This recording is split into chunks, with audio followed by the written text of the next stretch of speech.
Council come to order. Join me in the Pledge of Allegiance. I pledge allegiance to the flag of the United States of America and to the republic for which it stands, one nation, under God, indivisible, with liberty and justice for all. Andy, would you please call the roll? DeYoung. Here. Randall. Here. Stanza. Here. Carlson. Here. Hopkins. Here. And Spore is absent. All right, can I get a motion for approval of the tentative agenda? So moved. Support. Banster, Branderhorst, any discussion? Okay, all in favor, please say yes. Opposed, no. Mandy, please call the roll. DeYoung. Yes. Randall. Yes. Carlson. Yes. Hopkins. Yes. DeYoung. Yes. Motion passed. At this time, we have an opportunity for public forum. Anyone wishing to address council regarding any agenda item, please step forward to the microphone, state your name and address, and try to limit your comments to 3 minutes. Okay, seeing none, we will move on. I get a motion for approval of the consent agenda. So moved. Support. Bannister, Hopkins, any discussion? Okay, all in favor, please say yes. Opposed, no. Mandy, please call the roll. DeYoung. Yes. Hopkins. Yes. DeYoung. Yes. Randall. Yes. Carlson. Yes. Motion passed. Moving on to resolution number 6616, entitled Resolution Adopting the Marion County Multi-Jurisdictional Multi-Hazard Mitigation Plan of 2023. Mike? Yes, Mr. Mayor, I'd be happy to explain this item for those watching at home on Pella Fiber. Those in attendance, I'd like to direct your attention to the big board. And specifically, this particular resolution adopts the Marion County Multi-Jurisdictional Hazard Mitigation Plan. It is important to note for the council's is aware that we did discuss this item during policy and planning on September 5th. Now, the overall purpose of the plan is to identify regional and community hazards, as well as assess the vulnerability of those various items. Now, it is very important to note when we talk about this plan that it is a requirement for FEMA as well, and the effort was spearheaded by Marion County on this as well. Now, I would also like to mention that our Pella portion is a part of a regional document. It's very important to note that Pella is not obligated to perform under another jurisdiction's plan or part of an overall strategy. Finally, Mr. Mayor, staff is recommending approval this evening. All right, thank you, Mike. Can I get a motion for approval? So moved. Support. Young, Branderhorst, any discussion, questions? So we're not obligated to cooperate and perform. It is the essence of the agreement that, yes, we would be there to cooperate. I think it's always been our intention, and we try whenever possible on a regional, when there's a regional issue, to assist whenever possible. And kind of the cardinal rule is that your resources will allow you to do so. Okay, anything else? All right, all in favor of the resolution, please say yes. Opposed, no. Mandy, please call the roll. DeYoung. Yes. Randall. Yes. Stanza. Yes. Carlson. Yes. Hopkins. Yes. Motion passed. Moving on, resolution number 6617, entitled Resolution Approving Contract for Professional Audit Services. Mike? Yes, Mr. Mayor, I'd be happy to explain this item. And as Mayor Dort stated, what we're entertaining here is authorization to enter into a contract with Bergen KDD. It is important to note that the last several years, Van Monen and Associates have been performing the city's financial audits, and they've done an exemplary job for the city of Pella. This past year, we were notified by Van Monen that they were unable, they did not have the resources to perform the audit for the city of Pella. A little bit of background on this, there's a nationwide shortage of CPAs on this, and particularly in the governmental auditing field, the firms are very challenged on this. I personally called a few firms on this, and one of the firms I talked to told us that we were the fourth city that contacted them due to other problems or staffing problems with their previous auditors as well. Lucky for me, we hired a very good finance director, Brian Weaver. Brian took the task, or took the baton rather, and followed up on this matter. Was able to identify two firms that had staff to actually enter in an engagement with the city of Pella. So let's go ahead, Mandy, on this. The two firms that responded to our inquiry were Bergen KDD and Urbandale, and their fees are in the range for this current fiscal year of fiscal year, that would end on June 30th, 2023, of just over $38,000. And for the fiscal year that would end on June 30th, 2025 would be over 43,000. The other firm is I. Bailey in Dubuque on this as well. Now, Brian, before we go on with the summary, is there anything to add or any more background information on Bergen KDB that council should be aware of? No, they've been in, we checked some references of other local cities that have used, or cities that have used them. All cities had really good things to say. They were well respected and able to work with. So I believe that, based on that, they would be a good choice to perform our services for the next 3 years. Takeaway is there's not a lot of firms performing government audits. It's a very challenging environment as well. So with this, we feel fortunate to have a firm perform our audit services. And for council's consideration on this last year, Brian, I believe our audit fees are right at $29,000 for the last fiscal year. So that would have been fiscal year June 30th, 2022. So it is a price increase, but under the circumstances, we believe it's reasonable. So with this, Mr. Mayor, staff is recommending approval of the resolution which authorizes staff to administratively approve an audit contract for audit services for the City of Pella. All right, thank you, Mike. Can I get a motion for approval? So moved. Support. Vance or DeYoung, any discussion or questions? All right, all in favor, please say yes. Opposed, no. Mandy, please call the roll. DeAnstruck. Yes. DeYoung. Yes. Vanderhorst. Yes. Carlstone. Yes. Hopkins. Yes. Motion passed. Moving on to abstract of bills number 2135. Can I get a motion for approval? So moved. Support. DeYoung, Hopkins, any discussion or questions? All right, all in favor, please say yes. Opposed, no. Mandy, please call the roll. DeYoung. Yes. Hopkins. Yes. Vanderhorst. Yes. DeAnstruck. Yes. Carlstone. Yes. Motion passed. Any council member have any other business needs to be addressed this evening? All right, any member of the public have any other business that you want to address the council with this evening? If so, please step forward to the microphone, state your name and address. Please limit your comments to 3 minutes.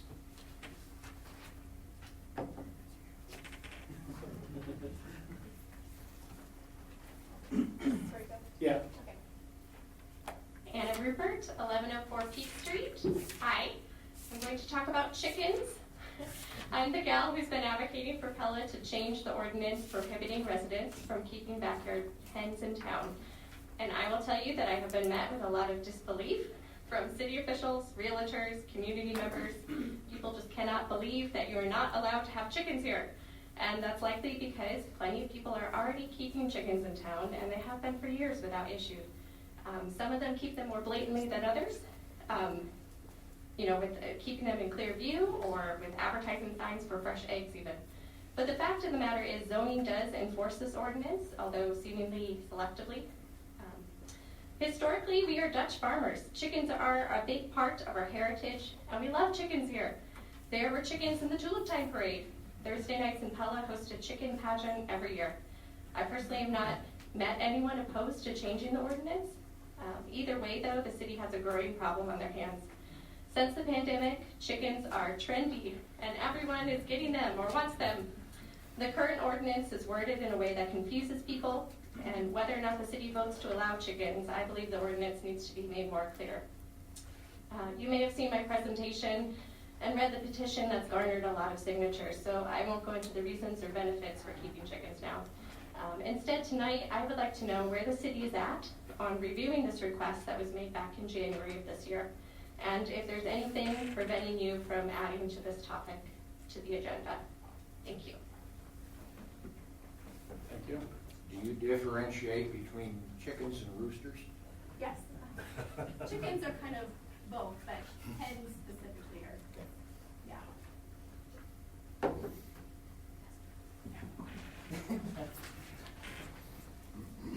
Hi, I'm Mike Schober, 1000 Sunset Avenue, pastor of Christ Redeemer Church. Anna is one of my parishioners, and I'm here to support her with the chickens tonight. Don't worry, Mayor, we're not talking about anything too spicy. Yeah, I did want to say that chickens are a good thing. I think that with the upcoming reevaluation of zoning ordinances that's on the schedule. I think that would be a good thing to do, to make allowing backyard chickens or hens. I think they should be allowed. And one objection I heard was that perhaps it would bring property taxes down, but I don't think that's the case at all.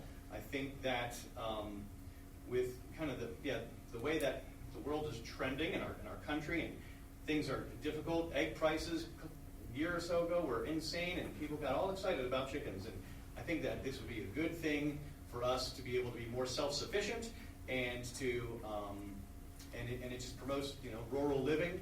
And I think it's just an all in all good thing. Yeah, so that's all I would like to say. Just go chickens.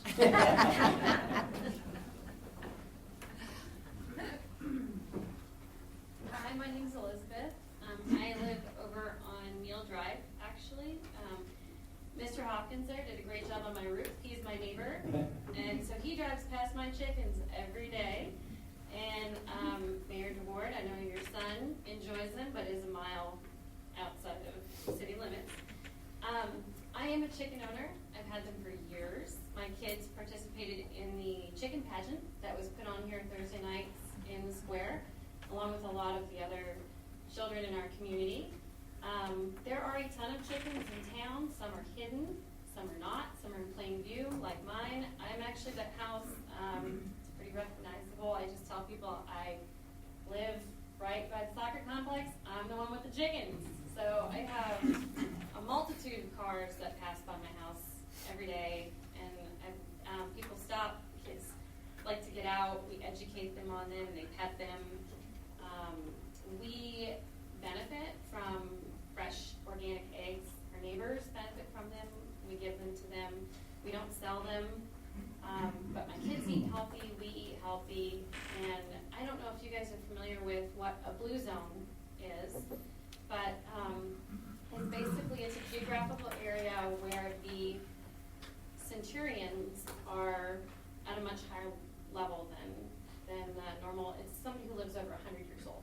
So with our community being big into what I assume would be walkability, with all of the new paving and everything, the new pathways, the fresh organic market that we have in town here, I see that our community is trending towards things that will benefit our citizens in a blue zone. And one of those things that there's been a lot of research on it. You can look it up. There's even Netflix documentaries on it. But one of the things that blue zones have in common are being self-sustaining. Gardening, chickens, producing your own things. It's just a healthier lifestyle.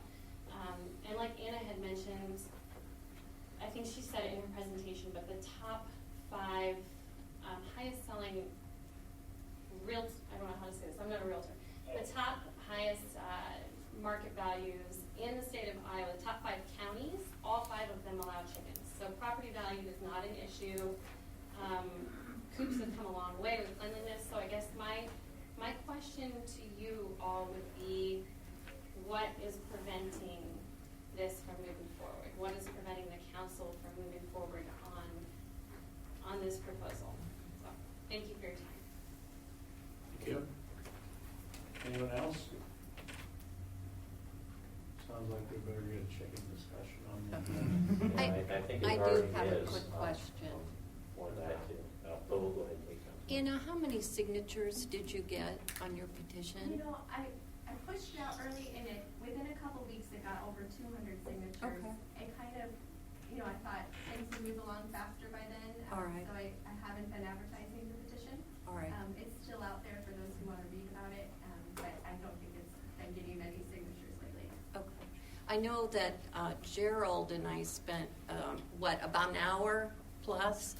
There is a young Girl Scout, or she's actually, I think she's in scouting, and she is also spearheading the chicken push. So with your permission, perhaps if I could give her your contact number, because she delved deeply into the ordinances that day with Gerald and myself, and, you know, came back with multiple solutions to the ordinance, including verbiage for ordinance. So it might be nice for you to meet, kind of a fun exercise, so, if you don't mind. Okay, thank you. So I think you were just gonna say, you got a schedule? I know we've scheduled it for this fall, and what we try to do is on citizen request for ordinance changes, we try to have, consider them after the development season's concluded. So a lot of times you'll see those come up in October or November of this year. But I believe there's a policy and planning session scheduled for later this fall on chickens, on that as well. Okay. Can I ask a question? Is there a need for a microphone? You Is can that ask. okay? Okay. Do you need a specific ask in order to help? Like a specific, like, please allow, you know, Pella residents to have 4 to 6 chickens per so many square feet? Would that help, or is it something you would come up with? Well, I think, as Mike said, it's on the agenda, it'll be on the agenda, and so we'll have a similar policy and planning session to talk about it. There's, you know, some things have to go through to get an ordinance change, but, so there'll be some structural things, but we will have a discussion about it sometime this fall. Thank you. So I think there's been enough, we've been made aware enough that We it's can bring something. our kids in. We can bring chickens too if you want. We I can bring think- a big pack of chickens. Yeah. Yeah. So I think there's been enough requests to discuss it that we will do that this Thank fall. What's interesting is a lot of these sort of things are complaint driven, and if there are no complaints, they just go on. And apparently there have not been many complaints. We're not asking for roosters.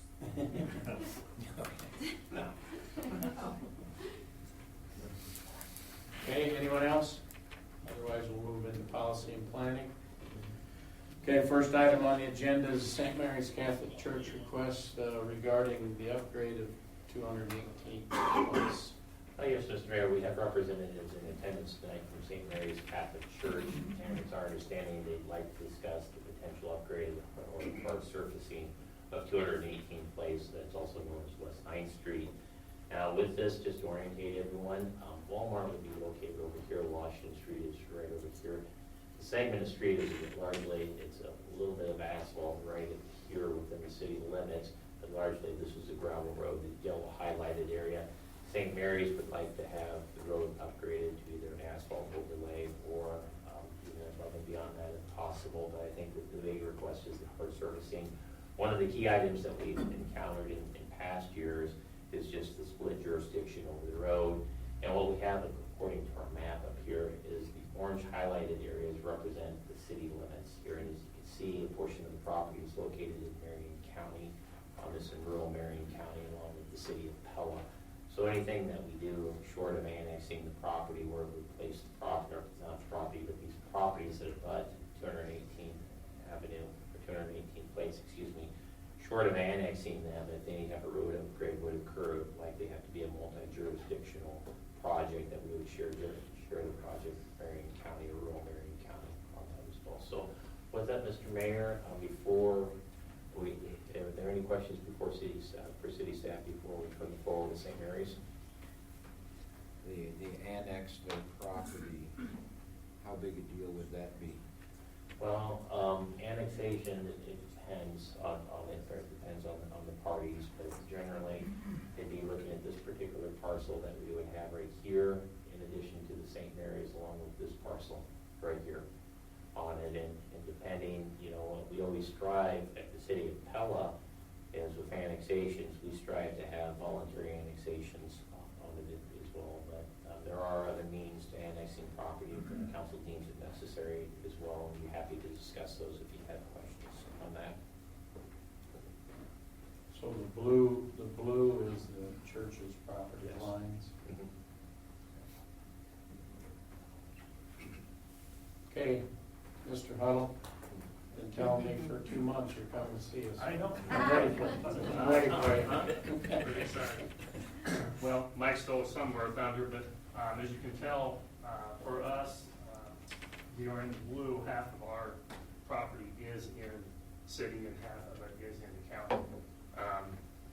We've built a church 14 years ago, and at that point in time, we've been approached the city a few times about this. In 2015, we did have the county, the city, and the church together as a proposal. The county did an estimate, they did all the engineering, and we had a set to share the cost. And a couple of years later, the county decided not to pursue that. They had other issues they were going to pursue. So that kind of fell apart on us back in 15. And in 17, we talked about it again, talked to our neighbors around, had a petition signed by, of course, from our parish, and presented that to the city. Not much went on there. Just this past year, then, we again went around and talked to all the area neighbors. At that point in time, there was a lot of people that were in favor of paving that road, finding a way to pave the road. The property on the right side or the east side, those landowners have talked about annexing into the city. Obviously, the St. Mary's would love to annex into the city, and we're kind of part in, part out. Part of annexing the city, we want to get Pella fiber. That's a part of it. The other part would be, again, to try to get that portion of the land annexed into the city. So it is kind of complicated with the three entities there, with the two entities having part of it in the city and part of it in the county. For us, again, we built it 14 years ago. We have 340 families in our parish, over 1,000 members right now. Obviously, there's a lot of traffic on our part going up and down that gravel road. Wednesday night, we have over 200 kids that attend religious ed. Safety issues can be a big part of that. Saturday night mass, Sunday morning mass, that type of thing. So we've kind of pursued what we feel the best idea. We talked to Mr. Nardini a few months ago, have talked to all our neighbors around us, feel like we've done what we could to pursue the issue, and I guess we're requesting that the city council look into some type of paving of 218th Place and Western Street, like he showed, just to the north of our property. Thank you. Any questions for? Have you talked to the property owner on the west side of the road? Yes. Mr. Van White lives on the west side, And yes. would they be interested in annexation too? I don't know that. Okay. I don't know.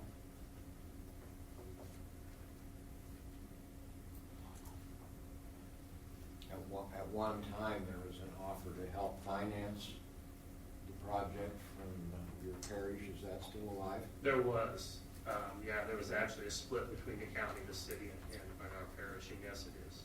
I'm certainly not the guy that's going to throw out any costs. I'm really just the guy that mows the yard out there.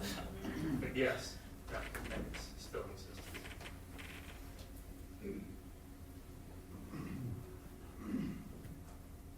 If it's okay, I think Bruce can Bruce say something?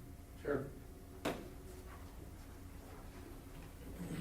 I don't know if I was going to. Well, that kind of animation. This is Steve out of 762 on 18th Place. I want to thank the opportunity to address council and Mike. This has been, I was astounded. I got information from Brian that there is 1,000 members out in St. Mary's, over 1,000 members. I was astounded, but when I look at the traffic,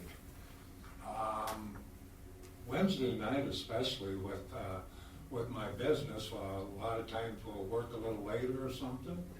It's really difficult to get on and off. And when it's dry, and I think the city put dust control all the way down to the city property line, which has helped. But beyond, that whole valley will fill up with dust. And I personally, and I know some of my guys, have had a difficult time getting on because you can't see the traffic.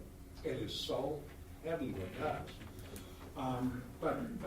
beyond that, I think that if we can get, and I don't know, Craig is here probably representing them, but I think the key is if we can get some annexation, that we could probably move forward. I understand the city's position, with part in the county and part in the city, but I think that's really what we're looking for, is that we can get an agreeable annexation in. And I hope we don't have to come to where we have an accident or where there's injuries before that happens. So, thank you for your time. So Mike, maybe it'd be good if you would talk about annexation and then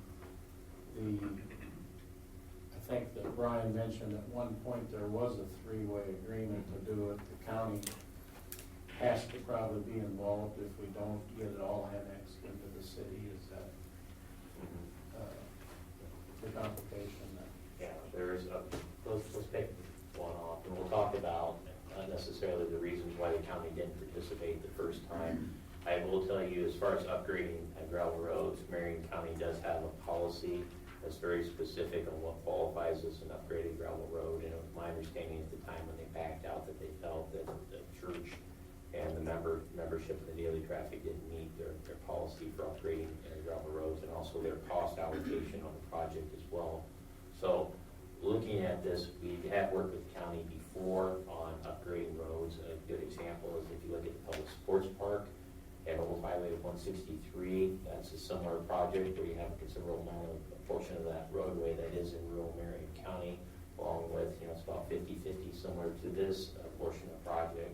And what we had at that time is we did work an agreement with Marion County where we upgraded the road, and the county oversaw the project for the city, performed the upgrade, and we just simply had a cost allocation on the project. So we were able to come to a joint project on this.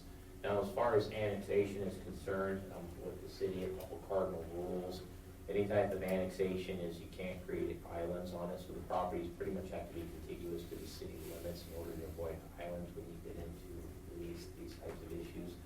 And generally, the city for a long time has focused on voluntary annexations, and we've been very successful. We haven't done a lot of annexations, but the ones we have had would be on a voluntary basis. The most recent example, I believe, was on 218th Avenue out by the Shady Brook area. We did perform a voluntary annexation on that, and subsequently upgraded that previously gravel road that had similar types of issues on this. So in this particular case, we have the Van White parcel that is located in outside the city limits, and it's escaping me right now on the number of acres that we have on that. And then we also have this parcel right here with St. Mary's.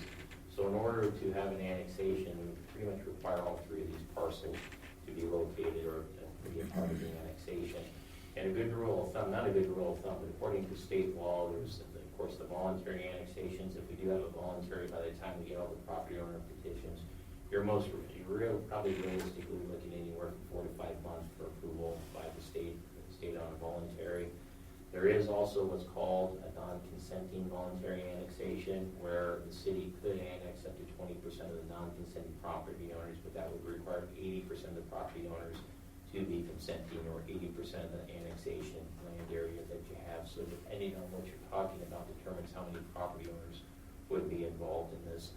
That process, it's been our experience, we haven't done one for a considerable period of time. In fact, I'm trying to remember if we've done one at Pella on that, but I think a good rule of thumb is you're probably looking at somewhere between 9 to 12 months on an 80-20, what's commonly referred to as an 80-20 annexation. And then there's also an involuntary annexation. That's quite an elongated process that typically, if you're going to perform that, you'd be looking at a 2 to 3 year process that has several legislative and judicial actions involved with it as well. So a little bit of overview, and it's been my experience on projects like this, you're best to work with the property owners on this, and with the limited number of property owners out here, maybe a good first step would be to talk with the property owners.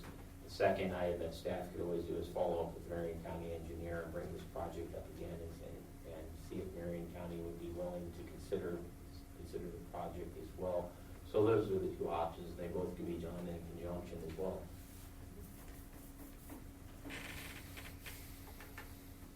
Okay. Would appreciate it. It's drug on for a long time. Mm-hmm. So what do you feels, I mean, probably the best approach would be to annex it, that'd make the whole project easier, I would assume. I think it would make it easier, not necessarily financially easier Yeah. on it. You know, what we could do is take a look at this and depending if staff, if council gave staff authorization to contact the property owners, that could be a good first step on it, just to see what their feelings are on annexation. We could always report back. Likewise, we could follow up with the Marion County engineer and start the conversations with Marion County to see if they'd be willing to participate in this project as well.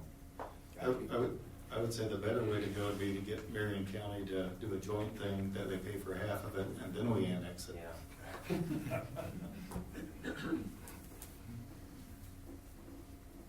Well, I think the consensus is we should explore Yeah.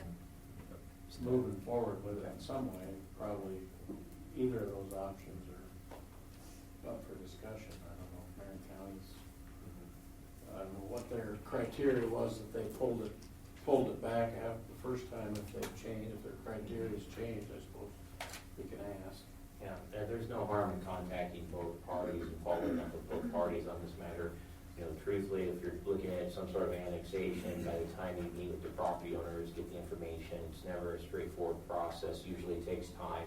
Likewise with Marion County, they have their process, and I'm not sure, I think it's probably likely that this project's nowhere in their 5-year CIP either as well, so we can have a double-barreled approach and report back to council on it, and we'll take that on to get the input of Marion County with the property owners. May take us a while, we're trying to line up schedules and point of contacts on those. Well, the Catholic Church has already stated they're ready to that. I would hope the county would take it seriously if all the property owners were lined up in favor of the project.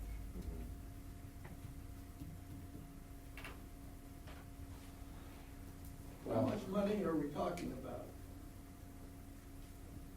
What was that question? How much money are we talking about? Yeah, I don't know anyone who could say that at this point. Well, $2 or 20 million? Well, I'll guarantee it's more than 2 and less than 20 million. It's somewhere in between there. That I would just about guarantee. That would be part of the due diligence that we would come back and also with a rough estimate on the upgrade cost as well. Because the old studies are ancient history. Yeah. All right, we'll, staff will get to work on talking to the county, maybe the property owners, Yeah. just see where we're at. Yeah. All right, okay, thank you. All right, second item on the agenda is a discussion regarding regulation for signs in the public right-of-way. Yes, Mr. Mayor, would be happy to explain this item. As Mayor DeWard stated, tonight's discussion is the city's regulations for private signs that are located in the city's public right-of-way. It is important to note that City Code, Section 160, Chapter 165, Section 33, regulates this issue. And generally, when you're talking about allowing private signs in the right-of-way, public institutions are allowed as long as there's a few institutional uses that are allowed as well. And this is typically referred to as off-premise signage under that. We'll get into the details of that here in just a bit. But we have two aspects. 165.33 actually says they may be allowed as far as private signs, but they're subject to a separate permitting process. A little bit of background on this: the Public Works Department for years has managed the city's right-of-way. So anytime an entity, whether it's a franchise utility or signs, wishes to be in the public right-of-way, permission of the Public Works Department or authorization by the Public Works Department is necessary.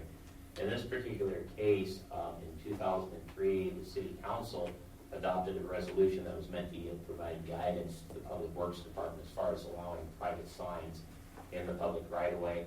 And the reason at the time for the resolution was due to potential conflicts with the signs and underground utilities. There's also concerns as far as meeting federal and state compliance standards for signs that would be located on federal aid routes as well. There's a separate set of standards that we have to abide to for city signs on this as well. So that was part of the policy. And again, when you look at the city's right-of-way, it's important to understand that there's varying lengths of right-of-way and widths of right-of-way throughout our community. So So the policy tried to do is simply establish a uniform length or distance from the curb of the street where signs could be allowed as well. So let's go ahead, please, Mandy.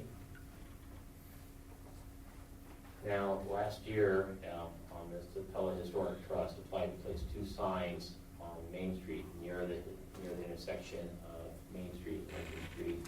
And this was for directional signage for the Tuttle Cabin on this. Now, the location of both the signs that we have highlighted right here, it's our understanding that the proposed placement was within 20 feet of the curb, which according to the council previously approved council policy was not allowed on this, and subsequently the signs were rejected on this as well. Let's go ahead, please, Mandy.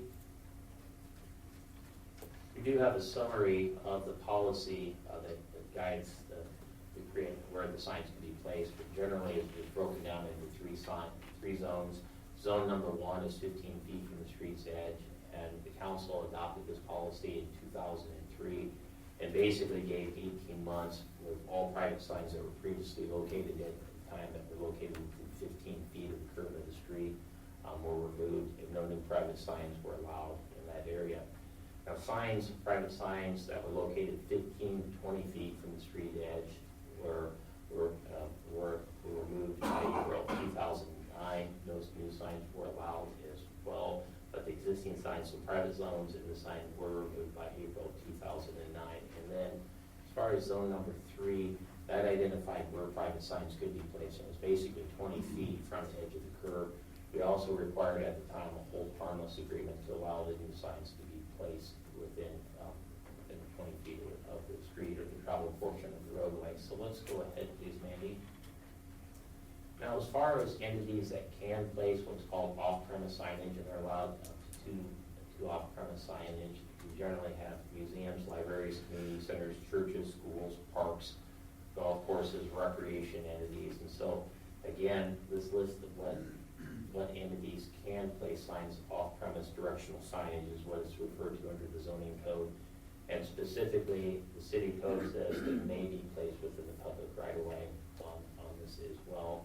Not necessarily guaranteed, but it's may, and it's subject to a permitting process on that as well. And so let's go ahead, please, Mandy.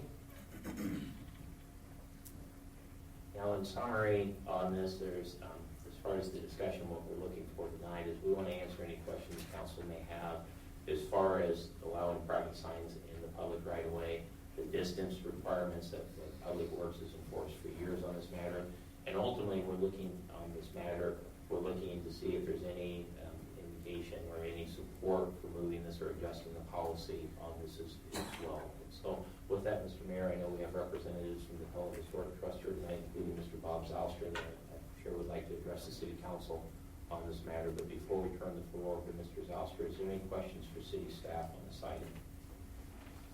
Mandy, can you go back a slide?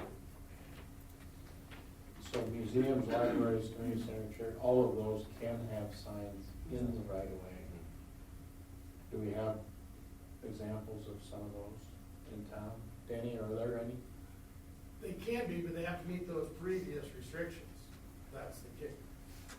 They still have to be at 15 and 20 away. Okay. And they're not allowed, and so throughout Pella, we pretty much do not have it. One time we did, but they were all removed after this. Well, what happened, I was not here in '04. Do I believe in that rule is a good rule? As Mike has mentioned, the federal aid route is a concern. It's really not about 2 signs with me. It's about dozens of signs. In 2010 or 11, a lot of people failed to remove their signs, so my department removed those. I was extremely unpopular in the community at that time. I know we took at least 3 central signs and, I don't know, 15, 20 church signs. And a lot of those folks remember it to this day. So that's kind of where we're at. You know, it's viewed as sign clutter. The signs that are within those have to be regulatory signs. So really that last chapter in the code, it really doesn't work in Pella anymore.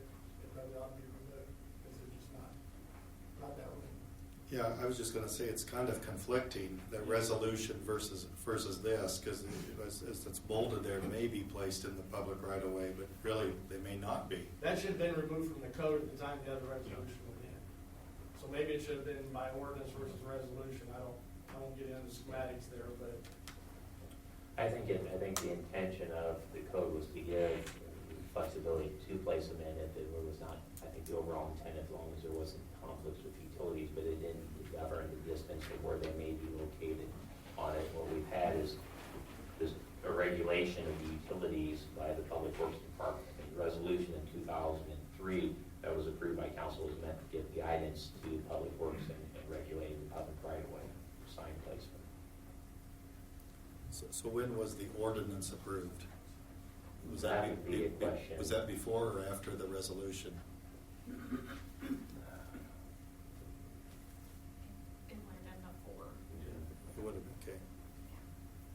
So that I'm clear, those churches, museums, et cetera, that are allowed in the ordinance could be 21 feet off the public right-of-way if the public right-of-way were wide enough to allow for that.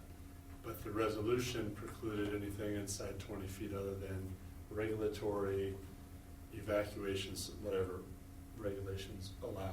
That's why I feel like it's conflictual. We don't have very many right-of-ways that are more than 20 feet wide, I would imagine. So your opportunity to put other signs is fairly nil. Yeah, that's a good summary, Dr. Carlstone, on the matter.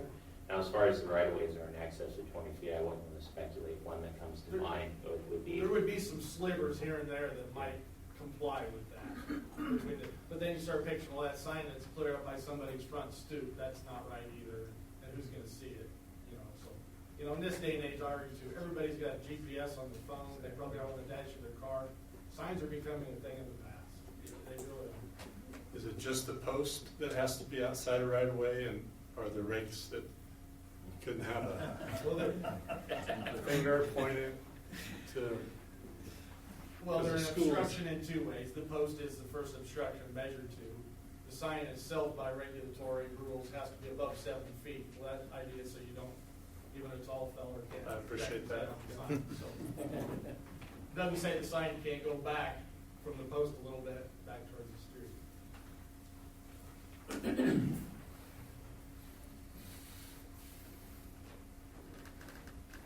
So what are you looking for from us tonight, Mike?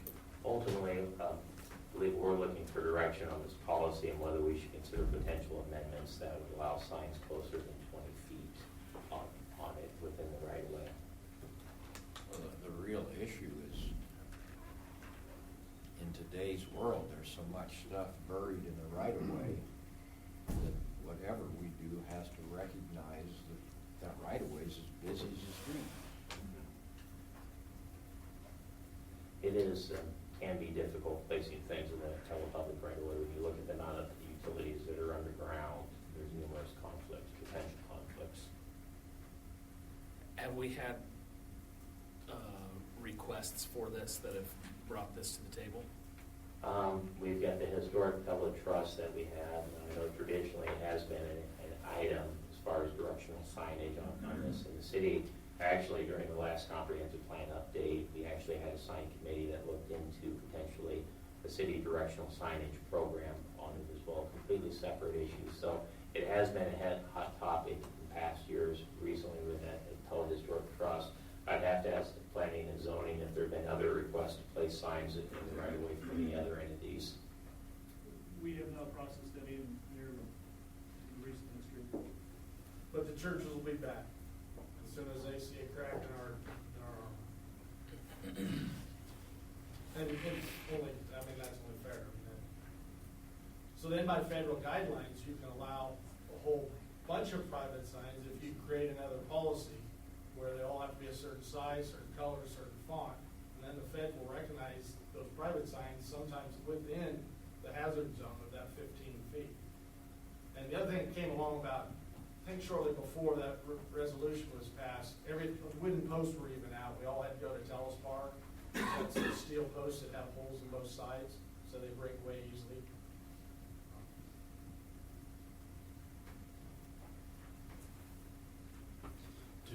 Does the historical, do you guys have a presentation for us? If you're ready for it. Yeah. For a couple of reasons, I got some handouts for you. But really my point is when you consider this, you've got all the details that go into the regulatory thing. And what I want to do is give you a sense of what the impact is of that on the community. Certainly.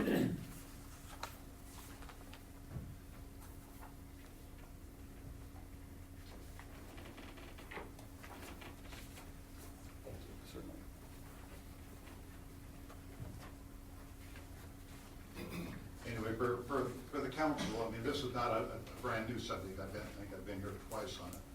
But a few weeks ago, I happened to go into the town of Dyersville. And Dyersville is a town that's maybe 2/3 our size, something like that. And immediately it caught my attention. Instead of wondering where things were in the town, it immediately started guiding me to things that wouldn't have occurred to me to look at on my GPS. So what they'd done, they had, in a conscientious way, had given thought to what they wanted to highlight on behalf of the community in terms of things of either attractions or landmarks and so on. And it seems to me that it might be in our general interest of the community to think about modifying these codes with all good reasons and history behind them, but to see whether we can have a better way of receiving visitors into town, guiding them to where we think would be interesting places for them to go. So on the first page, if you come in on off of 163 from the west, our main entrance corridor into town, so you're greeted by 4 signs kind of targeted at visitors. You've got a home base Iowa community sign. Not clear to me that brings a lot of value to the visitor. You got the Welcome to Pella sign, which is very nice. You got the Brinkoff Park as a sign. And the first really directional sign that you find is on the corner of Washington and Broadway. And that's a black sign with nice directions on it. It's really hard to read for a couple of reasons. One, the letters are small, the background is dark, and immediately you hit it when you hit all the other stuff in downtown, so there's all these distracting sights for a visitor. So I think the net effect of that is it really leaves us very little in the way of help or guidance to visitors to the town. You compare that to Dyersville. So it's coming to Dyersville on Iowa Highway 136. So you're immediately greeted with poor quality. I apologize for the poor quality of the picture. That's me in the windshield. But right away it starts guiding you to things that wouldn't occur to you. The first time I went to Dyersville, I came let's see what's in the place. Oh, it's the Basilica. If you've not been to the Basilica in Dyersville, it is an extraordinary thing. I would never have looked that up on GPS, and I use GPS a lot. But it can very comparable to some very high-end cathedrals and so on in Europe. And the signage led me there. That and 2 really tall steeples in town. You know, along with it, the issue of their Legacy Square on the West Side Park. And it seems to me that on behalf of the City of Pella, when you come in from the west, some of the things you might want to think, we would encourage people to look at. How about just a sign that says, go this way to town center? You know, we're really proud of our square. There is, other than it's kind of the obvious way in, but a lot of cities go out of their way and say, this is the way you get to the heart of town. Or here's where you go to West Market Park, or here's where you go to Central College, or maybe to the football field or the gymnasium. Maybe Pella Opera House ought to have more than 1 sign inside of the city limits directing you where to go. So it just seems to me on behalf of the town, we've really underserved visitors. When you think about, you know, we have a $300 million entity based on retail, based on visitors to town. You have in-town visitors, but the big part of it comes from visitors, tourists, and we really do a poor job of welcoming them, and I think we give in many directions. So it seems to me that there is a lot of value in the city to reconsider this background, sort of set aside the past, and the recommendation that I would have said, 1, make your ordinance and your policy statements consistent. I think Danny, you had mentioned that. At least make them the same. That would help a lot. And all the other details that we talked about tonight, those are hard to find. The second one, I think we ought to authorize city staff or somebody to start putting together a proposal on some of this. It doesn't have to be a lot of expense on the part of the city if you simply give very clear guidance to private entities like Historic Pella Trust. Our new name is Pella Preservation Trust, detailed. But so the city, other than putting together a new ordinance with new policies, is financially not obligated. I think the last comprehensive plan, the signed ordinance, by the time the full implementation cost, and I think Jill told me one time it was $250,000. Whether or not that's right, not just what she told me. And because I was pushing on sign issues a few years ago when she was still on the job. So I think finding the way to start would be to help Pella. We already got the signs made. And let us put the signs out on a permanent basis. I think in installation in terms of around infrastructure, I think, Danny, you can correct me wrong, I think it's an issue of driving a 2-inch square, or 2.5-inch square tube into the ground. That is the basis for an acceptable signpost. In terms of infrastructure interference, that's a pretty modest risk. There's a risk always with it. And I think in this case, if you look at the city of Dyersville, those signs are close to the highway where they're easy to read. If you look at the one on the Iowa 126, my guess is it's probably 5 foot off the curb. There's one right in the heart of downtown, literally probably 2 foot off the curb. It's a dedicated signpost in there helping people find their places. So it seems to me Pella has an opportunity to do a better job with its signage. And it doesn't have to be a tough job. It doesn't have to be expensive. It does a matter of sort of putting together a policy that makes it easy for people to work in ways, and if you want to keep it so far away from the intersection, I understand those things are relatively straightforward. So that's my pitch. You know, I know, I'm sorry it's not as sunny as the chicken stores. No, I don't disagree with you on this. I think that if we look at this with a different set of lenses, we're not talking about, or what I'm hearing you say is, this would be a very planned signage. This would be one, it's not that we're putting a yard sale sign out Right. there. It is a helpful wayfinding piece for our community. And I know that in our business, we get a lot of people that just pull into our parking lot and they ask us, where is this, and this? Well, we don't mind. We really don't mind. And Nick usually offers a Mountain Dew and they stay for an hour and a half. But that aside, it really is very welcoming to our tourists, to understand where these pieces are. And I think there's also a push right now for people finding the things off the beaten path, those little out-of-the-way places. And I think, quite frankly, the Tuttle Cabin is a perfect example. There is the place where our community started, and I know very few people even know where it's located. I think Big Rock Park is another example. So I don't disagree with you, and when I look at the Dyersville sign, it's very tasteful, So I would be willing to look at it. You're welcome. Any other questions for me? The one, while we're on the subject, that absolutely frustrates me is when you come in from the west and you stop at the end of the exit ramp, there's a sign, tourist info. And that's all there is. Where you find the tourist info. Hit that next screen. Dairy Queen. Yeah, exactly. It seems to me that this is maybe less about this particular sign request and more about what can we do from a comprehensive standpoint to make sure that people are guided to the things that we want them to see or that we think they would find interesting about our town.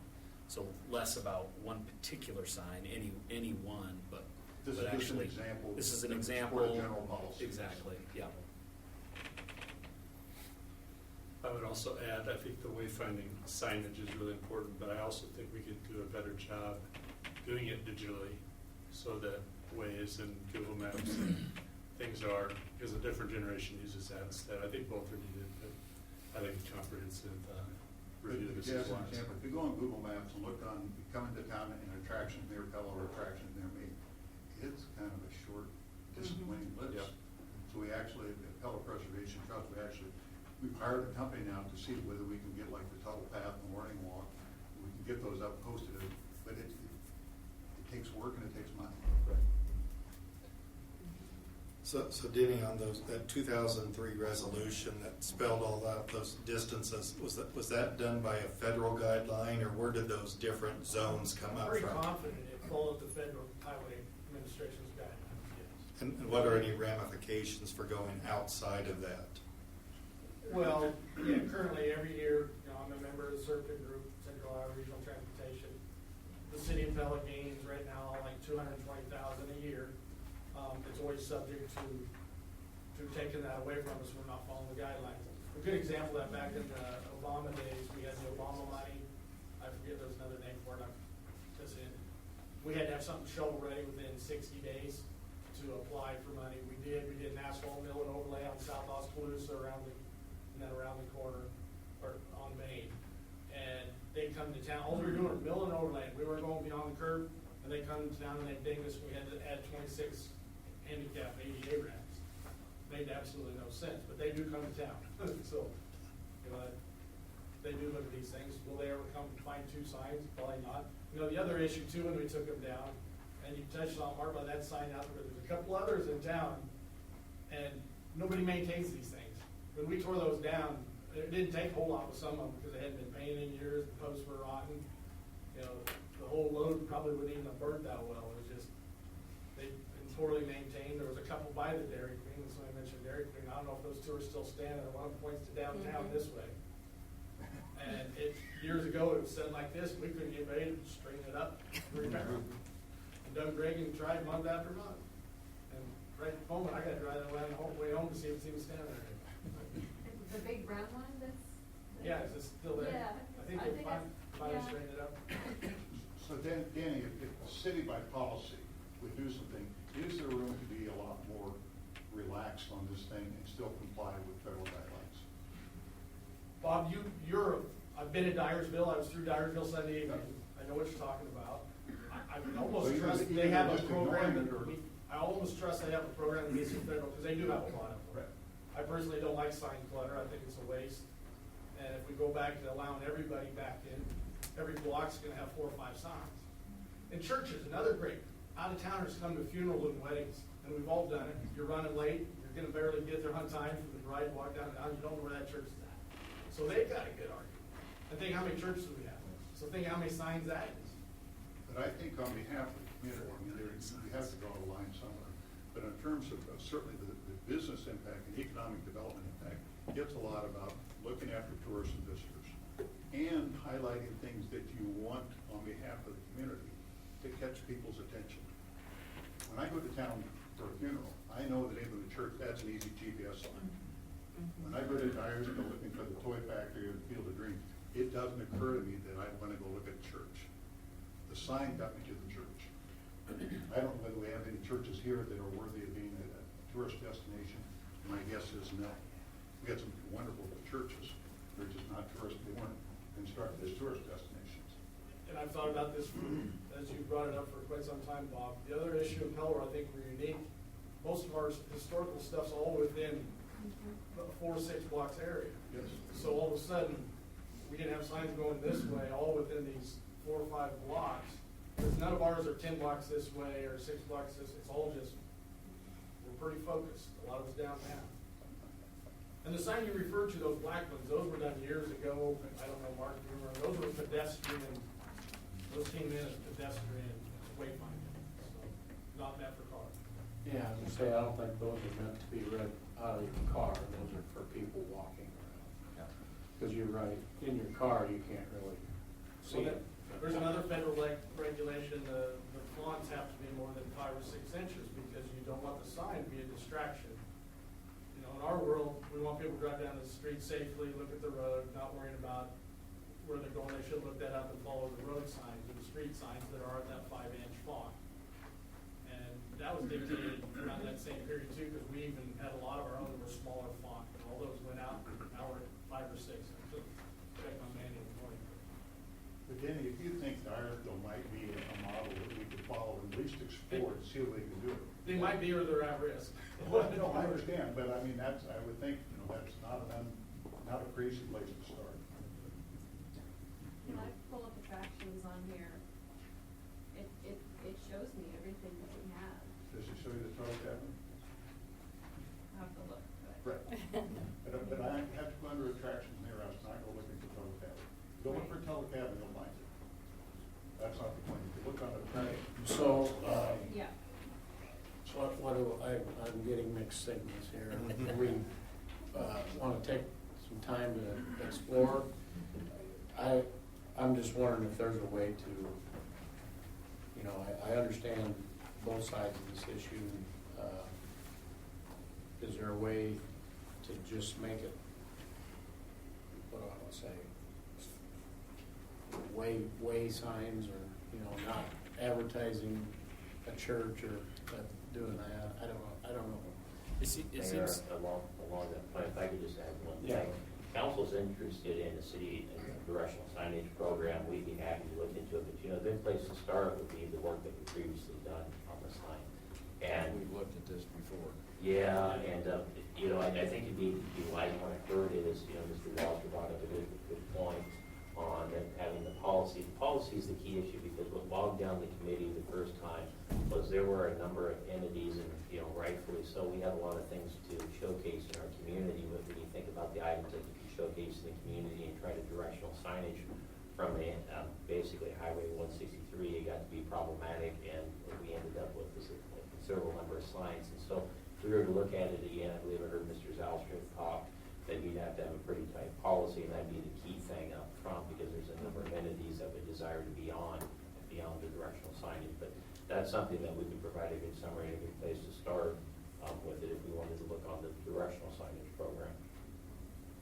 Yeah, it seems, if we wouldn't have the policy first, but we said we want to do signs like, say, Dyersville signs, well, every entity that exists is going to want to be on that sign, and we've got 20 things that we're trying to read, so that it would make sense if we went down that road to say, okay, here's a policy that says here are the causes or the items that make it on the list first before we open that up. A very good suggestion. Do you have an option, Mike, though, of having the city designate what it wants as attractions and landmarks? I think that's the point, is to do Mike, that. Go, Barb. The last time, you just remind me, 6-7 years ago, our comp plan, can't think of their name. Anyway, we got that far, and we had a committee play with the list, and we thought, okay, what's a couple of the worst case signs? And it was gonna have to be 5 or 6. And the architects took it, landscape, and said, okay, Denny, here's the font, so here's the size of the sign, and it was 4.5 by 9 feet. So in my shop, we put plywood together and added onto a 4-foot sheet's kind of crazy. The thing goes 9 feet long, we paint it black, and we put it up on Roosevelt Road. Down across where electric office is at. We put it on the south side, and everybody drove by and said, oh my God, what are we doing? Which also reminds me where that came from. Des Moines has a program. You go downtown, and some of them have 5 or 6 sites, and all of a sudden that sign, I know when I go to my SERPTA meetings, I go by a couple of them, and they're just gigantic. Those met federal guidelines because they had to have the font. And that's when we quit the last time, because everybody drove past the signs like, oh, geez, we don't want those everywhere. So that got hard. Those font requirements, those are on just where you receive federal money on highway grants. So on other streets, we have an option of doing a different set of criteria. Smaller. Most of our federal aid routes are a little faster, right, 30, 35. We don't have any much faster than that in town. Well, I think Denny makes a good point with the so concentrated in our downtown area, because then I think these pedestrian signs and the brochures at the windmill, I'm a little more, I think, in favor of this for these out-of-the-way things like the Tuttle Cabin that aren't necessarily right in the downtown area, because I think anybody that makes it to the downtown is going to find all these things on the on those pedestrian signs fairly easily. I would challenge you on that. I'm thinking the amount of traffic the Wallen Drive gets. It is one of the really low traffic parts of town, and there's no signage taking you to the Wallen Drive.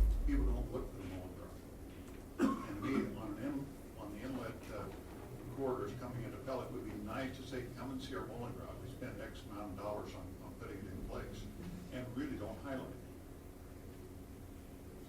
Just as an example. Before even considering all the things we've talked about, could we not just put, so there's an exit information this way. Right. Now there's another sign information that way, and direct them all to a central spot. I think we have one on the square. Looks like a window. But then we could kind of get QR coded, maybe there's some pedestrian signage direct from there, but I mean, that's low hanging fruit right off the bat. We could even do potentially before next tourist season. But I do think there's conflict between the two the ordinance and resolution and highlight tonight. I think there is some validity to potentially improving our wayfinding and our entrances and our welcome kind of moments that we have opportunities for.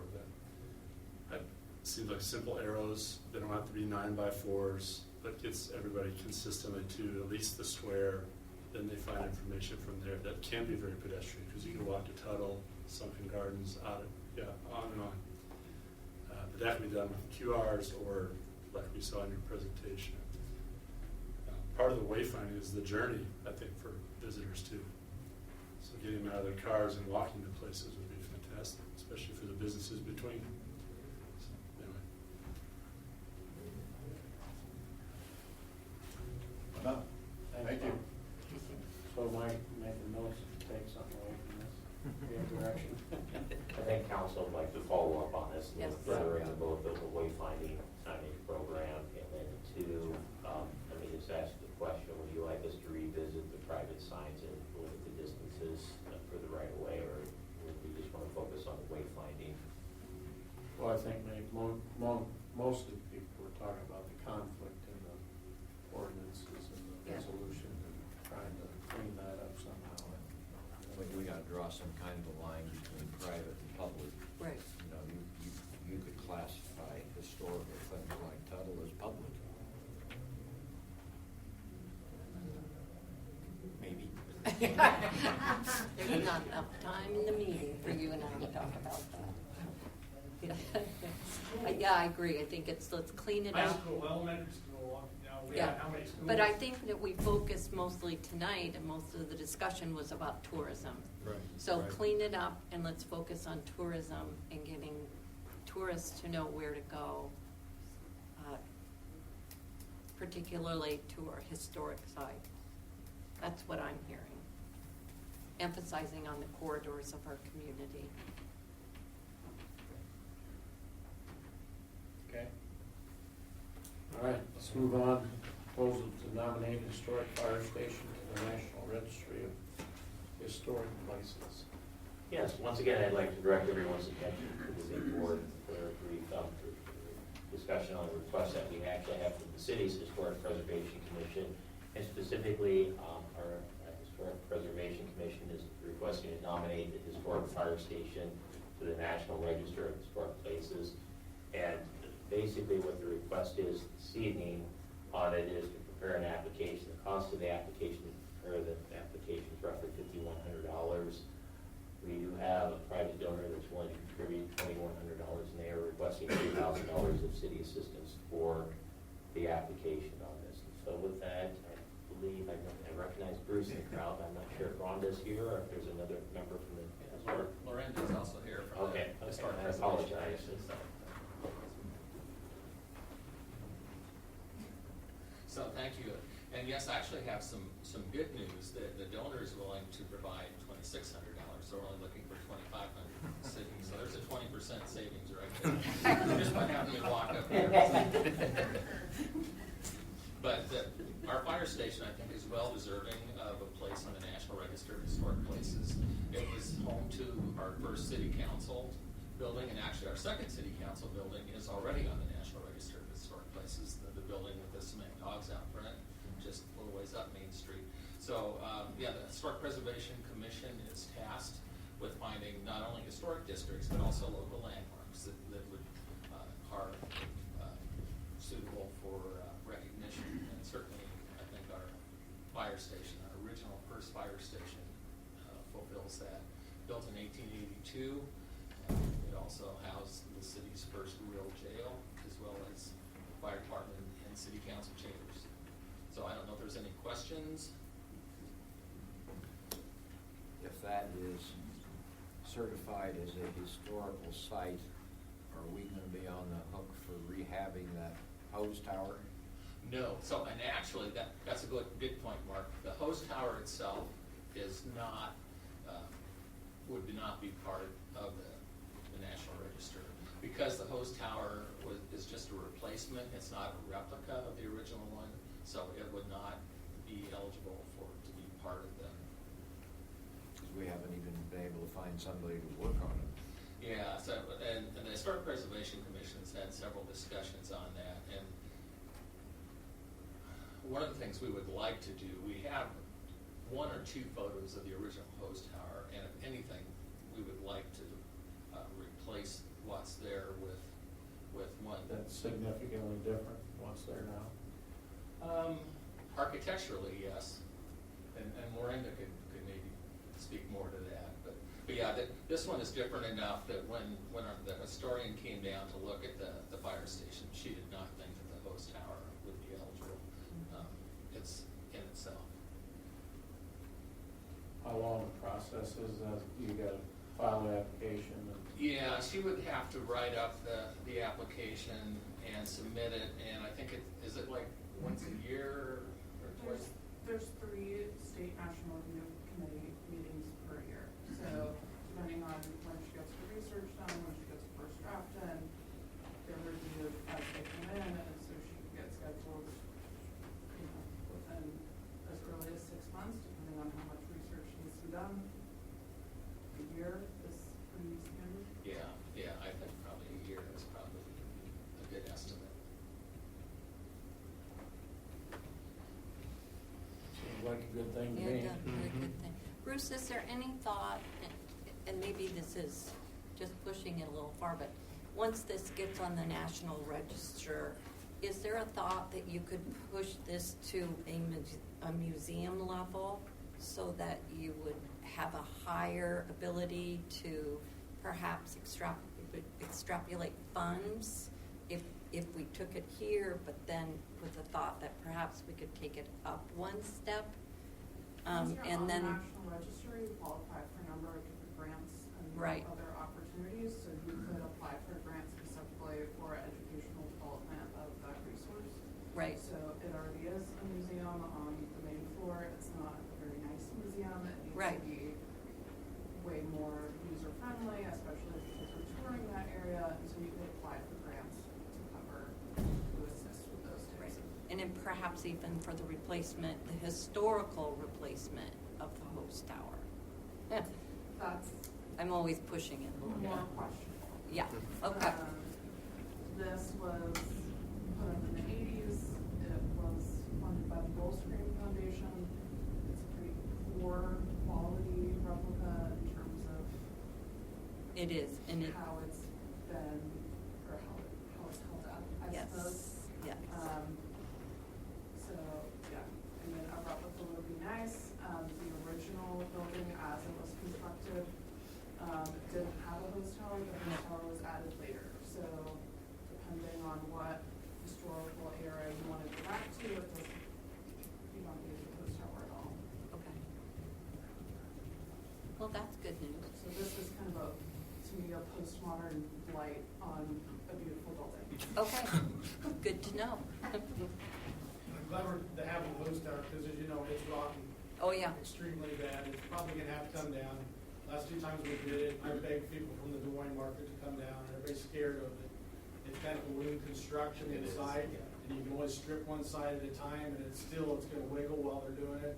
It'll take at least 2 lifts while they do it, and I never get anybody interested in it. And Yeah. It's great to hear that it's not authentic enough, because it's probably gonna come down and maybe then we do the right thing. Yeah, well, it may be almost as cheap to build a new replica of the original as it would be to rehab the one that's there. And there's been a little bit of research done. There are very few hose towers still standing in Iowa. You're right, Linda, this was a little bit later addition, but it was built in the 1890s. And it was when the fire hoses, when they went to cotton fire hose, that they had to hang them up to drain them successfully. So, and it stood until the 1930s, so it was there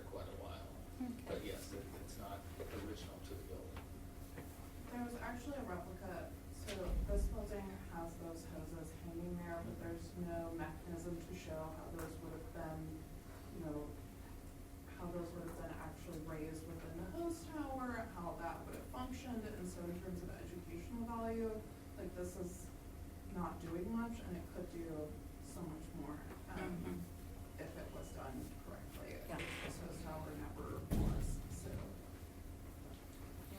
Okay. I think this council's in support of. All right. Thank you. Filling out the application. All right, drafted downtown sound system use agreement. Yes, Mr. Mayor, to explain this item, the council is aware that the city sound system was upgraded prior to tulip time this year, and we do have a partnership on this item with the Pella Historical Society. I'm thankful for that as well, because they made a significant contribution to the city's sound system. But as far as the operation of the sound system, we are responsible for the system operation, and we're also responsible for creating a policy for entities that wish to use the sound system. And that's really what we're here to talk about tonight, before this policy is presented for formal consideration. So Mandy, let's go ahead, please. Now, some of the key takeaways of the policy, what's being proposed, the system would be available when it's not reserved for tulip time, so it would be available all periods of time with the exception of tulip time. There'd be a $100 daily fee for the use of the system. Now, with that, one of the items that we want to really focus on too is when you talk about entities wishing to use the city sound system, our thoughts were at the staff level that it would make logical sense that you would have to have a special event permit approved by the Pella City Council to be eligible to use the sound system, but that's obviously up for discussion on council. And then one of the couple items that we had here that are very important, the entity would also have to provide a license that they have the right to use copyrighted music, and we'd also require training prior to use of the system. The system's very expensive on it to replace, and in addition, when you look at the city's significance of tulip time and the sound system of tulip time, we want to make sure that they're trained appropriately to operate the city's sound system. So on this few last items before we turn it over to council for questions and feedback on the policy, it's important to note that this agreement has been reviewed by the Community Services Board and the city attorney on this as well. And Jeanette, is there anything else that we need to bring to council's attention? All right, so Mayor, we're looking for feedback on the policy. Okay. I'll start. Last April, my wife's family did a little mini gathering in LeClaire on the Mississippi, and those folks were just very proud of their new sound system in their commercial area, and it ran every weekend. It didn't take a special event permit or anything like that. They were using it, and I find this onerous, really. I mean, it looks to me like the object is to exclude people rather than use the system. Yeah. I believe you. Walk through the process of using it, if you could, Jeanette, if someone wanted to use it. What do you have I to mean, look up your own? based on this policy? Or No, just the process of using the current system. Does somebody have to, how do you use it? So you have to access city property, which is the information windmill, so they would need to have a code to access that building to get in there. And then there's just, it's actually fairly simple, the process, because it's all been digitized now. So there's a single-use screen where you pick what zone you want. That will determine what microphone you use, that type of thing. And then there's a process to go through for shutting it down. And if it's not shut down properly, then there's feedback on the speakers overnight, which we had, I know at least twice this summer, because it did get shut down properly. So it's not difficult to use, it just has to be done correctly. And as Mike pointed out, it's rather expensive equipment. The microphones, if an entity is using any of the microphones, those are $1,100 to replace, with service labor on top of that. If those microphones are coded to specific blocks, and so if you lose one of those, then you can't use microphone for that block. So it's just, I would say it's easier to use, but it's a lot more expensive, it's a lot more sophisticated, and I think we just need to have a tighter control over who's utilizing it now. What about just to have white noise music playing? Yeah, the system can certainly do that.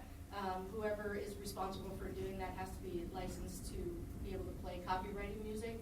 And then it comes down to the question of who's gonna select what type of music is being played.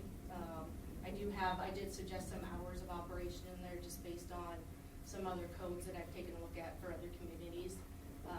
So, I mean, I don't have any objection to it. I just think that it just needs to be tighter regulated, and I think it needs to be more consideration given to it other than just staff going, okay, yeah, you can use it. So. Like during the Christmas season, it's used a lot. Who does that? Right, and that's the PACE Alliance, and so that's where the special event process comes in, is that when you have events like that, you can request to use this system, and then that would come to council for approval, so you would know who's using it, you would know that they're insured, you would know what they're using it for, and then what hours they're using it for. Would you charge them the $100 daily fee as well? Yes. Or whatever for you guys determine. Yeah, I guess when somebody's promoting a service like that to help the community, that seems to be thought a little strong throughout the whole holiday season, like Mark mentioned. Yeah. Well, and the way I kind of came up with that is that I did do some research. There's not a whole lot of cities that actually own and operate these sound systems. It's typically private entities or like chamber groups, that type of thing. But what I did find a lot of was that noise permits, where communities will issue noise permits that you have to pay for if you want to have amplified sound in a city park or a stage. And then that's supplying their own equipment. So in this case, not only are we allowing, noise to be in the city limits, we're also providing the equipment. So it just depends on, how you look at the pricing on that. So I found anywhere from $0 to $95 a day for a sound permit, and then anywhere from $65 a day to $350 a day to rent the equipment. So I just kind of took all those numbers together and went, $100 to use systems. And was part of this provided by the Historical Society, the equipment? Did they pay for some of this? Yes. So the project altogether, I think, was $269,000, and we paid, I think, $156,000 for it, and they paid the rest. Okay. May I ask you a question? I think I'm unclear about something. Are we talking about the general speaker system that is downtown, and sometimes in the middle of the day you hear music playing? Is that what we're talking about? Yeah. Okay. I would say, if I may, music during Christmas time and things like that, and Christmas music is good. On a regular Friday afternoon, I do not think it is appropriate to the town's ethos to be blaring Britney Spears or Bon Jovi, as much as I like Bon Jovi. Pop music, I don't think, is conducive to the kind of atmosphere that we want to promote in our downtown square area. I think those two things clash. We have historic Dutch architecture, it's very beautiful downtown, and then we're presenting this kind of, modern music that's blasting in your ears, and it's kind of tyrannous. In fact, I've recommended a 9-minute video from a philosopher named Roger Scruton. You can find it on YouTube. It's called The Tyranny of Pop Music. and I like pop music. I'm just saying that there are certain places where I don't think it's appropriate. And I've been actually dying to talk about this for a long time, and I just didn't know that it was going to be an issue tonight. I didn't know who to talk to about it, so I'm glad. Praise the Lord. But I don't think that it's appropriate to even have that type of music be playing during normal business hours, because I think it's inappropriate to the general feel of our community. And I think that point helps make why we need to somehow regulate it. What kind of music and that. So I think the special permit part of it, I think, makes some sense. I know when I think the downtown retailer group, I heard from them that they try to play music on weekends when the stores are open and we have a lot of tourists in town. They're concerned about paying $100 a day if they run it on Friday and Saturday or whatever for the shopping, So I think we need some kind of regulation. I don't know if we need to charge $100 a day for those types of users. I guess something that's, you know, for the good of the whole downtown. I think we could maybe waive the fees. Yeah. And perhaps to Mr. Schover's point, I like country music. Somebody else likes rock. Somebody else likes pop. And I'm gonna go downtown and they're playing Bon Jovi, and well, I hate Bon Jovi. Now I'm mad at Pella because, you know, I wish they were playing George Strait. And, you know, whatever the case may be, I think there's we just need to be thoughtful about it. Yeah. And I don't know when somebody does a special event permit and they want to use the sound system and they want to play music, do they have to say what music they're playing, or how does it work now? If you get a special event. Well, prior to the installation of the new system, there really weren't any regulations other than, you know, talk to Pace, they'll give you the key to get into the building and you can use it. You know, I mean, there's no guidelines, or there were no guidelines whatsoever, which is why we're taking a step back along with this new system to say, yeah, we probably have to be more thoughtful about how it's used and what it's used for. It seems to me, though, the downtown retailers probably were the #1 user of the system. And, you know, and $100 a day doesn't seem like a lot, but for them, literally, I mean, it's 30–40% of their annual budget as an organization. So it's, you know, it does seem to me that, you know, the festive music they try to create, you know, they may play Bon Jovi a little bit here or there, but it is part of just trying to create an uplifting and sort of an upbeat kind of atmosphere downtown that people enjoy. And, you know, the sad part about it, you know, we got a great new sound system and they haven't been on it since. So it's quiet downtown now on most times. You know, and I imagine the farmers market would probably like to have some of the same music during their events. Well, I think it's good to have somebody responsible. To have liability insurance is not a bad idea. I don't know if we really have to charge for the system. So just kind of in regards to that as well, so with the current system that we have right now with the installation, we did pay for a year maintenance service contract on it, $14,500 to get them to come out within 3 hours of calling them, includes service calls, includes all the training we want. I'm guessing there's not going to be funding for $14,500 next year for a service agreement, so it's $150 an hour for a service call plus travel expenses if we don't have an agreement. So I think we need to think of a way of how we're going to fund this if something does happen with the system, if something doesn't work. You know, I mean, a single service call could cost us $500. So that would, at $150 an hour, that provide 93 hours. Is it a weekend? Yeah, so I think, you know, $500 here or there, unless it has issues, that would be more than, say, 2 hours a week. That's what we're looking at. I mean, out of $14,000.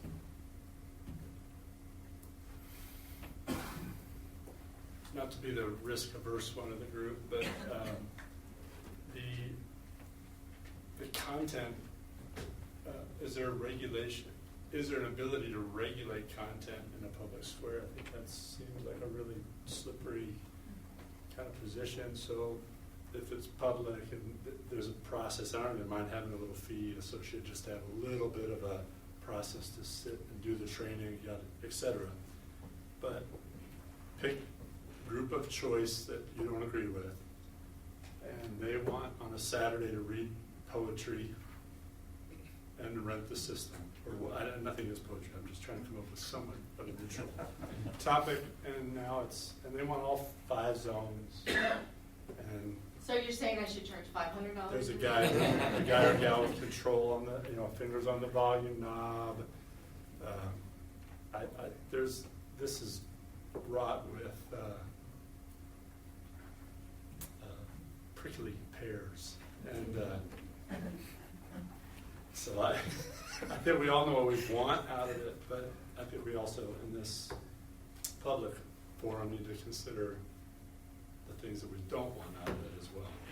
Can I speak briefly on behalf of the downtown retailers? Yeah. Because we have had unlimited use. We've played regularly and we've put up our own playlists for what we play, and they do it because we get constant feedback from locals and visitors what a festive environment for retail. Of course, they're retailers, they want people shopping and spending money, right? But people comment of how much they love having the music playing, and so the songs that they are choosing, they're keeping that in mind. They're being, trying to create what is conducive to what their customers are appreciating, and not just the visitors, but the workforce that is living here and working every day appreciate these things. I appreciate your comments about the cost prohibitiveness. That would be a challenge for us. Happy to carry the insurance to cover the cost of repairs. Totally happy to have 1 or 2 people trained at this is how. Totally respect the need for careful use and maintenance of this, new thing that you have offered, but it does provide a aspect to our downtown that is special. And as other committees will tell you, I help on with the CDC, and we have regularly received comments from people for whatever reason. Do you know what a prized gem you have here? It is so special, and I've heard conversations here tonight say, we're special inside this how many block area, and your downtown retailers are guardians of that. They don't want that to go away. That's where they make their living. That's their heart as much as anybody else's. So I totally get what everybody is saying about being mindful of everyone, but they are as much as anybody. So thank you for a couple minutes. Appreciate it. And part of the specialness also is the glockenspiel, which plays music. And I've heard both music from the sound system and the glockenspiel at the same time, and that's. And we can easily schedule our playlist to shut off at whatever time it needs to happen, and can do that. Happy to cooperate. Your playlist, how do you get around this copyright issue? We'll have to, as a group, we will have to invest in that. In the past, we've not had to because we've, up until this year, been an entity with Pace who carried that license, and we could play underneath their license. But since we're no longer, we'll have to, with your guidelines, we'll have to own that, which is another cost. So. And my guess is room for collaboration between Pace and the downtown retailer, because Pace does carry a license, a pretty broad license on a lot of music content. I always thought it was the city that played the Christmas music, and I love it. I don't know why they're being charged, because it helps the whole city. Yeah, I guess I would be a strong advocate that, like the downtown retail group, the Christmas music, all that, nobody pays for that. The city, we can provide that as a city. Yeah, I agree. Come on, we can provide that as a city. Now, if somebody wants to have a special event and have a rap show or something, and want to use the Tulip Tower, then we should charge $500. That's prohibitive. But I think for some of this stuff, the benefits our community as a whole, our downtown community, should not be paid for. And I think especially, Jeanette, that's a valid concern about that maintenance agreement, but on something brand new, I think taking the risk of the maintenance, that's a reasonable thing that a lot of businesses do the first years of ownership. If it's 8 years old. Yeah, then you think of it differently. And the other thing, as far as using microphones and stuff, I assume the sound system is just you have to have a phone and you program it in and it plays, but I assume if you want to use microphones and stuff, I would think a security deposit would be in order that says you give us $250 here, and then when our mics are back and they're not damage, you get your money back. Give Yeah, us- I mean, give us- it's $100 is what I have in here. Yeah, for security. If you break it, you buy it. Give us $100, so when you break our $1,100 microphone, we're Well, covered. That's where the insurance piece comes in, Yeah, some kind of which is security. why I was tying this to a special event permit, because then Yeah. that's required. I happen to own a public speaker system in our business, and we don't let renters use it. It's only for our use because we are on the phone with them all the time, just for our own use and our corporate and business use. When they rent, they get to use it. Yeah. So I hear where you're going with, it's brand new, should be low maintenance. It's tech, and I don't agree that it's going to be foolproof for 5 or 6 years.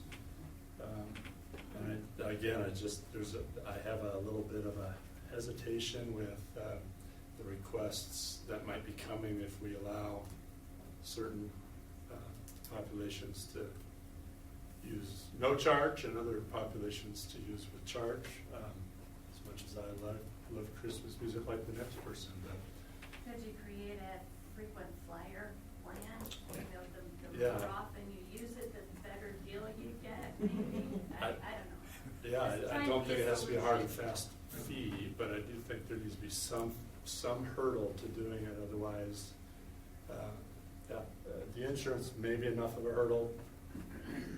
Yeah, I'm just trying to be risk cautious. One question. So it has a microphone, right?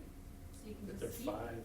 So you could go out there and just talk in it and it's blasted everywhere, right? About how much. I think they're zoned, Okay. right? So Yeah, chick, but- no, I'm just kidding. No, but if somebody wanted, I noticed like a preacher out on the curb, a few weeks ago, I think it was. Or maybe somebody who wants to go out there with their political agenda. So I guess those are the things that I'm thinking about. If it's published, then you could go out there and you could talk about how much you love the Democratic Party or preach or whatever. I'm just wondering, I mean, I think that's what Spence, Now you're getting at it. that's what I Spencer know said. okay, so poetry, so, okay. I'm just trying to stay pretty. Right. I was thinking, because it said music, so I wasn't sure if you could actually talk in it. I don't know that I caught that there was specifics on what could be publicly broadcast. So, Yeah, there's just some general bullets in there about activities that aren't allowed if they're, certain topics, and that's why we had legal review on this before we brought it to you. What do we need to do tonight? Mike feels like he knows enough of what Okay. we're talking about, that he'll. Yeah, we can talk about this for another Bring a hour. policy. Yeah, Jeanette, I think that we've heard enough comments. $1,000 a day, okay. Yeah. For certain groups. Only for people that Jeanette doesn't agree with. Just for the people I know that are gonna call me endlessly. Anyone that operates a sound system understands that very well. One final question. Do we want people out there with a microphone? Yeah. Is this about music? Yeah. And why would you have a microphone option of all? Agreed. So the special events use microphones a lot when they use the tulip torn, they use the system I for think, announcements. the only way you use a microphone is through a special event. We have to approve any special event permit, so. That's the That can, to me, Yeah. that's the hurdle. That's the protection which you're talking about. It still needs to be have a special event permit, Yeah. which the city controls Yep. what I think- that is and who can do it and all of that. Jeanette, you did a really good job in our packet, and if you read her draft, she pretty much covers everything that we've been talking about. So, thank you for doing that. You've It's not an easy stuff, trust me, I've been working on it for months. Yeah. It was hard just even to come to this where I felt comfortable bringing it just for discussion. So. Well, I think you've done a really good job. And I think you've covered a lot of the angst that has been brought to the table in that draft. Yeah, I do too. I think it was well thought out, with some of the cost discussion we had. I think the rest of it is good, really good. So, okay, we'll move on to remodeling of the former Pella Early Learning Center at 215 Main Street. Yes, Mr. Mayor, be happy to explain the side of it, and basically, we're looking for direction on this project as far as moving forward. A little bit of background on this, as council is aware, the buildings, the former Early Learning Center buildings were actually donated to the city by the Community Betterment Organization. It was an exceptional gift that they gave to us, and one that we really appreciate. It helps us check a lot of boxes as far as meeting our facility needs within the City of Pella. Now, when we first accepted the buildings, we had a rough plan as far as what we intended to do with the facilities, and the council was aware. Just to summarize that, first and foremost, we talked about moving our planning and zoning offices down to the building as well. We also talked about moving the driver's license station that's currently housed out of the community center to the buildings as well. In addition, we also thought at the time that along with that, with the community center renovation, that we would need temporary facilities for the community services department to operate out of until the community center was renovated. So the thought was that we were able to complete this renovation before the community center was renovated, we could actually have a temporary home for the city services that are currently taking place in the community center. And the last item, and what we're really here to talk about, is we also designated these facilities to construct the city council chambers within the facilities as well. That's the part of the plan that we'd like to talk to the council about this evening, because that's the one that we're probably looking at doing in phases for the project. So with that, Mandy, let's go ahead, please. Now, as far as the costs that we have listed up on the board, well, in order to renovate the facilities, to move the planning and zoning offices down to the building, to facilitate planning and zoning board meetings within the building, but also move the driver's license station down to the building, and also the third floor of the building to renovate for potential uses by the community services department. We're looking at a total estimated cost of right around $892,000 that we have for the first phase of the project. And we're very much in line with the budget that we actually approved in the current fiscal year for the project of $1.1 million. The key item that we have after reviewing the facility down there is the council chambers that we have. And one of the items that we have with the facility is, if you think about the facility, it's an early learning center. So if you look at the ceilings, they're not nearly as high as the current building is right now. And that's one of the obstacles that we have as far as moving the council chambers down to the building. The second one is the cost of the council chambers. We've been through various reiterations on the engineering plans. And where we've ultimately ended up on is, we think a standalone city council chamber would cost roughly about between $2 to $2.5 million on the facility. And so with that, even if we were to add on to the building and try to renovate the building, we'd likely be ahead. We'd likely exceed our budget of the $1.1 million and be significantly above the $1.1 million that we have for the budget. So what we're proposing is to construct this project in phases. The first phase would be to renovate the building, to be able to move our planning and zoning department down to the 215 Main Street.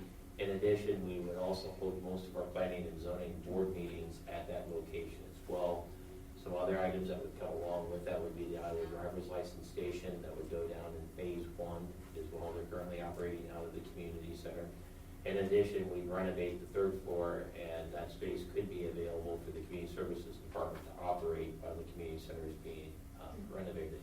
Now, the initial plan, if council were to proceed with the project, would call for the beginning of the engineering, and we're hoping to have the renovation done by the fall of 2024. So we'd have to time this up with the community center project to make sure that we had our ducks in a row and we're able to move offices and activities that are currently taking place in the community center to this building, make sure that renovation occurs first. Now, a little bit about the finances, and I want to be very clear on this. When we looked at 2024 budget, we had 3 projects that we were forecasting bond issues on. One of them was this building for $700,000. The second one was the South Side beautification project. I believe it was either $650,000 or $700,000. And the last one was an ambulance, a new ambulance for the Pella Community Ambulance for right around $250,000. We feel with those 3 projects, based off our review evaluations today, we believe that none of those 3 projects would have an adverse impact as long as they're kept within the budgetary limits on the 2025 budget. Audit. The key item is as long as we stay within our budgetary limits or what was established along with that as well. So these projects by themselves we don't think would have an adverse effect on the city's property tax rate, but if they start to greatly exceed that, then all bets are off on it as well. So our recommendation when we look at first and foremost the space needs on it would be the planning and zoning department we still think that's valid on it. However, when we look at trying to construct council chambers on this site, we feel the cost would be significantly above our $1.1 million budget, and most likely would have to be done within phases on that. So Mayor, what we're here to talk about tonight is the renovation plans, what potentially could come be a part of the first phase of the project. And then two, ultimately, we're looking for direction on splitting this project up, with the first phase being city offices, and the second phase of the project being a potential city council chambers at a future date on it as well. And so, again, we're looking for feedback before council formally considers an engineering contract for this project. Works for me. Yeah. I like phases. We can stick with these ugly green tables a little longer. I mean, I think it was a gift, great gift for the city, and we need to figure out how to use it as quickly as possible. So getting P&Z room down there and other things, I think is a good idea, so. Plus, we gotta go somewhere with Parks and Rec when we start tearing up a community center. Put up a tent. We're on yeah. We can go anywhere. All right, sounds like the plan you discussed is acceptable. All right, that kind of brings us to the end of that's our fifth and final item for discussion, so I'll entertain a motion to adjourn. So moved. Support. Brander, Horst, DeYoung, all in favor, please say yes. Opposed, no. Manny, please call the roll. Brander Horst. Yes. Young. Yes. Stanser. Yes. Carlstone. Yep. Hopkins. Yes. We are adjourned.